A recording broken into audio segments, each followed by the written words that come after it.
Hey guys, welcome back to our travel hacking series. And in today's episode, I want to tell you all about one of my favorite travel hacking techniques over the years, what I dub the leapfrog method.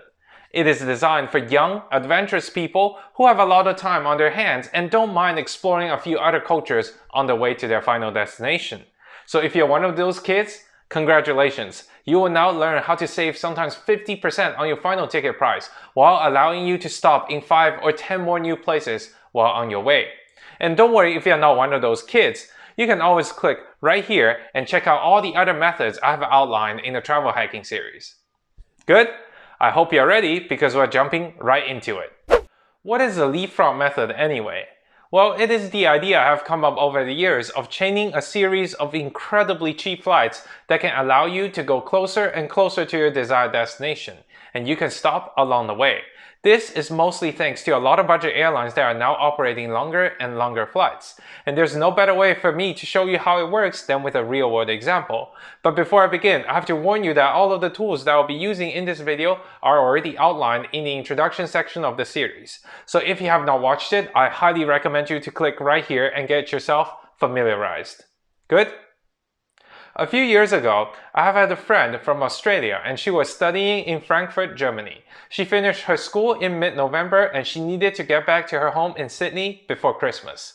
So you can see she had more than a month of free time and she was very adventurous. She had already shipped most of her stuff back to Sydney, so she was traveling very light. I used the leapfrog method to help her save a lot of money while allowing her to travel to a lot of places. And let's suppose that she needs to do this again this year. And let's see how the leapfrog method can generate tremendous value for her flights. Let's begin. As a benchmark, let's pull up our trusted Google Flights and check a flight that directly takes us from Frankfurt to Sydney. And given our flexibility, we can check most of November and December as well. As you can see, all of them are above $800. And let's select the cheapest day and you can see this $830 flight is the definition of torture. I wouldn't even subject my worst enemy to this kind of inhumane treatment because this is 37 hours of flying.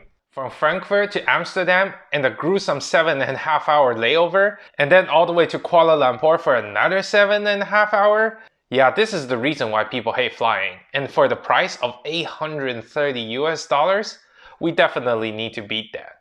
So the easiest way is to pull up Google Flights and set your origin as Frankfurt, and let's try to inch our way closer to Oceania. So our first choice, of course, will be searching the entire Asia in the next 6 months. Don't worry, November is more than 6 months away, but doing this search will give us a general sense of which cities are cheaper than the other.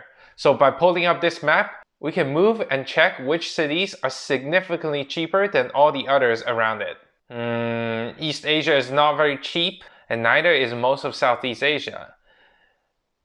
And it doesn't seem like we got any luck in South Asia as well, so we have to move a little bit closer. So our first stop will be somewhere around the Middle East. Yeah, here we go. Dubai is pretty cheap, priced below $200. And let's check. Okay. It is a one-stop option through a transit in Istanbul. And the airline is the famous low-cost Pegasus. And since we're transiting in Istanbul, why don't we just make it a stop as well? So let's check the direct flight into Istanbul. Oh, this is really cheap. And let's move it to some of the dates that we desire. Wow, it got even cheaper. That's great. And now we just have to check from Istanbul to Dubai.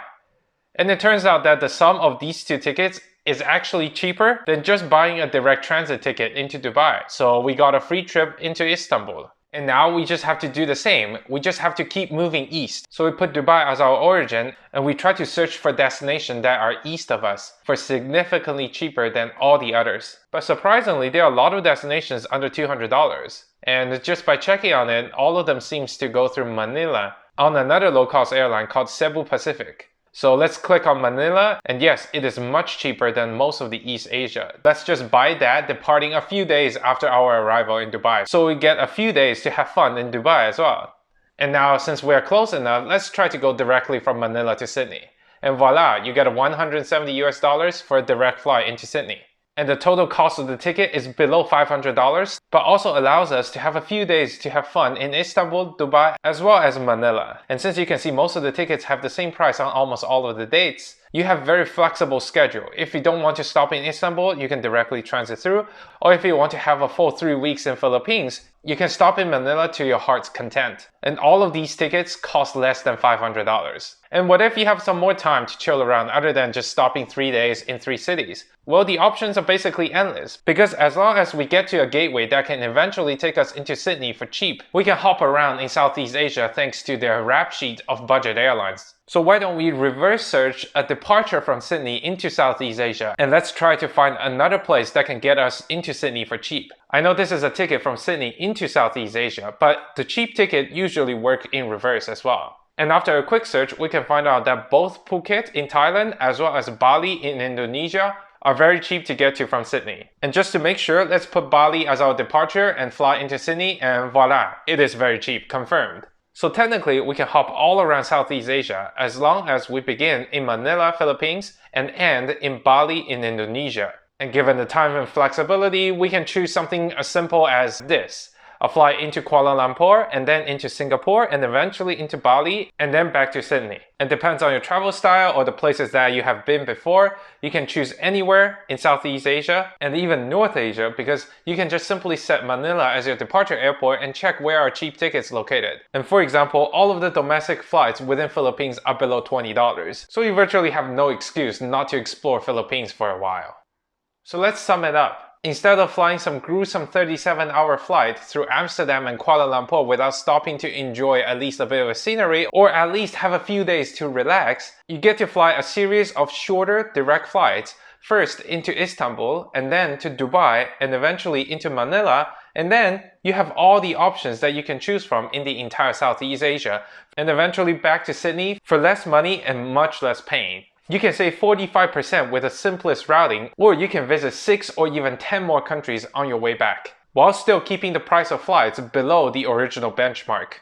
This is truly a win-win situation for anyone who wants to explore a little bit more of the world instead of just hurrying directly to their destination.